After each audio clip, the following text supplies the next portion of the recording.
Aspek kelima yaitu lingkup, konteks, dan kriteria. Aspek kelima ini memiliki 13 indikator. Indikator yang pertama adalah penetapan lingkup. Indikator ini terdiri dari satu parameter, yaitu terdapat penetapan lingkup kegiatan manajemen risiko yang akan dilaksanakan. Penetapan lingkup kegiatan manajemen risiko dapat diterapkan pada level strategis, operasional, program, proyek, aktivitas, dan lainnya. 2. Indikator kedua adalah penetapan konteks eksternal. Indikator ini terdiri dari 3 parameter, yaitu 1. Perusahaan melakukan analisis terhadap lingkungan eksternal untuk mengidentifikasi kesempatan dan ancaman terhadap aktivitas perusahaan. 2. Perusahaan melakukan analisis untuk menentukan seberapa jauh pengaruh dari stakeholder eksternal terhadap aktivitas perusahaan. 3. Analisis yang dilakukan telah memberikan informasi yang diperlukan untuk menetapkan posisi dan strategi perusahaan. Indikator yang ketiga adalah perusahaan mendefinisikan aktivitas utama. Indikator ini terdiri dari 4 parameter, yaitu 1. Perusahaan telah mendefinisikan dan menetapkan aktivitas utama perusahaan. 2. Perusahaan mendefinisikan dan menetapkan aktivitas pendukung. 3. Perusahaan menetapkan competitive advantage yang akan dicapai. 4. Perusahaan menetapkan strategi untuk meningkatkan nilai perusahaan. Indikator keempat adalah pemahaman terhadap budaya perusahaan atau corporate culture. Indikator ini terdiri dari 5 parameter, yaitu 1. Budaya perusahaan telah didokumentasikan dan dijabarkan ke dalam aturan perilaku yang ditandatangani direksi dan komisaris. 2. Perusahaan telah melakukan sosialisasi dan internalisasi budaya perusahaan. 3. Insan perusahaan telah memahami budaya perusahaan berupa serangkaian nilai atau keyakinan yang menghasilkan pola perilaku tertentu secara kolektif dalam perusahaan. 4. Adanya keteladanan manajemen puncak dalam menerapkan budaya perusahaan. 5. Adanya evaluasi penerapan budaya perusahaan secara berkala. Indikator kelima adalah penetapan konteks internal. Indikator ini terdiri dari 3 parameter, yaitu 1. Perusahaan melakukan analisis terhadap proses atau operasi perusahaan untuk mengidentifikasi kekuatan maupun kelemahan organisasi.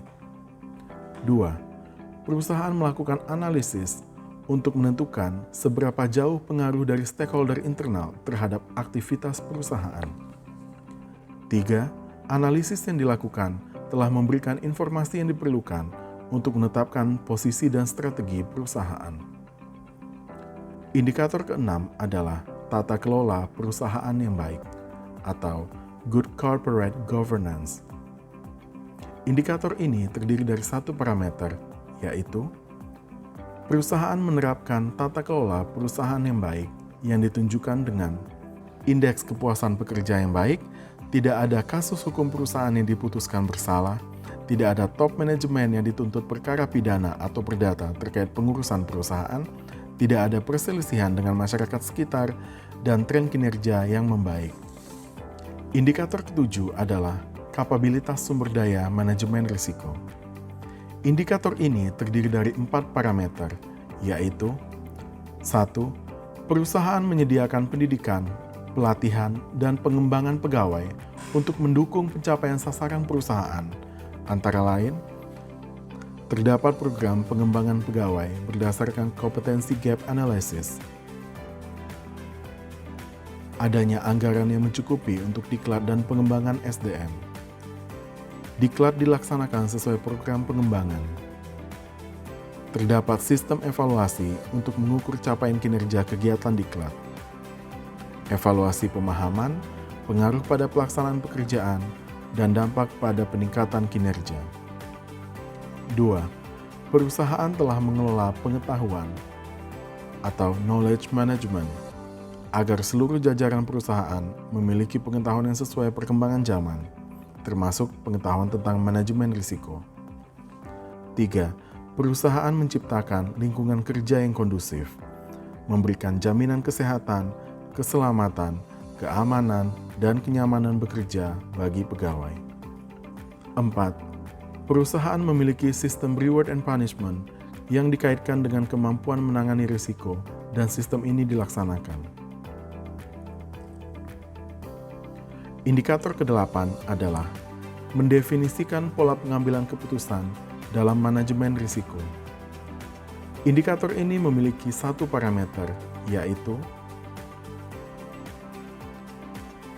perusahaan menetapkan pola pengambilan keputusan dalam penanganan atau mitigasi risiko. Pola pengambilan keputusan tersebut meliputi dua hal, yaitu pengaturan kewenangan penanganan risiko, jenis penanganan risiko yang dilakukan. Pengaturan kewenangan penanganan risiko dan jenis penanganan risiko yang dilakukan. Indikator yang ke-9 adalah mendefinisikan aktivitas dalam hal waktu, lokasi, tujuan, dan sasaran. Indikator ini terdiri dari satu parameter, yaitu setiap aktivitas dalam perusahaan, baik dengan nama kegiatan, proses, fungsi, proyek, produk, atau layanan, harus didefinisikan dengan memadai, yang minimal meliputi tujuan dan sasaran apabila aktivitas telah selesai dilaksanakan, termasuk target kinerja. Lokasi aktivitas dilaksanakan. Waktu pelaksanaan, termasuk kajian apabila terjadi keterlambatan pelaksanaan aktivitas. Indikator ke-10 adalah adanya evaluasi kematangan manajemen risiko. Indikator ini terdiri dari satu parameter, yaitu perusahaan sudah menetapkan kriteria untuk mengevaluasi kematangan manajemen risiko, minimal sebagai berikut. Perusahaan menerbitkan pedoman untuk melakukan evaluasi kematangan manajemen risiko. Terdapat penetapan sasaran dan target kematangan manajemen risiko di awal periode, misalnya dalam KPI perusahaan. Evaluasi dilakukan secara periodik. Evaluasi dilakukan oleh pihak yang independen, baik dari internal maupun eksternal. Proses evaluasi dapat mendeteksi kelemahan dalam penerapan manajemen risiko dan dapat memberikan rekomendasi perbaikannya. Indikator ke-11 adalah penetapan kriteria analisis risiko.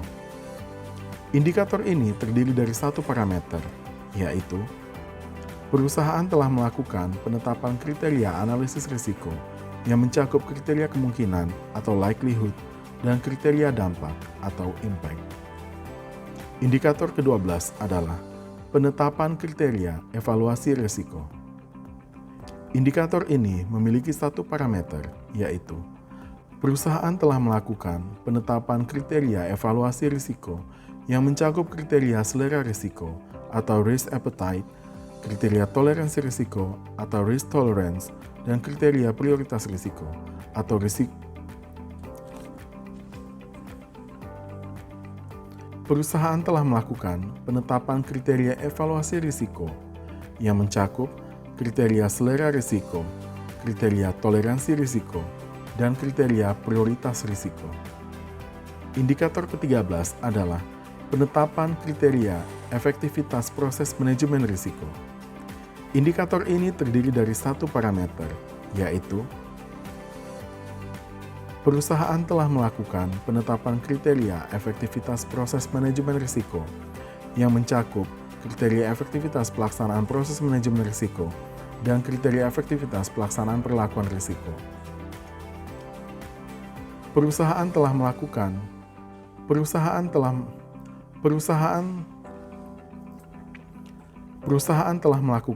penetapan kriteria efektivitas proses manajemen risiko yang mencakup kriteria efektivitas pelaksanaan proses manajemen risiko dan kriteria efektivitas pelaksanaan perlakuan risiko.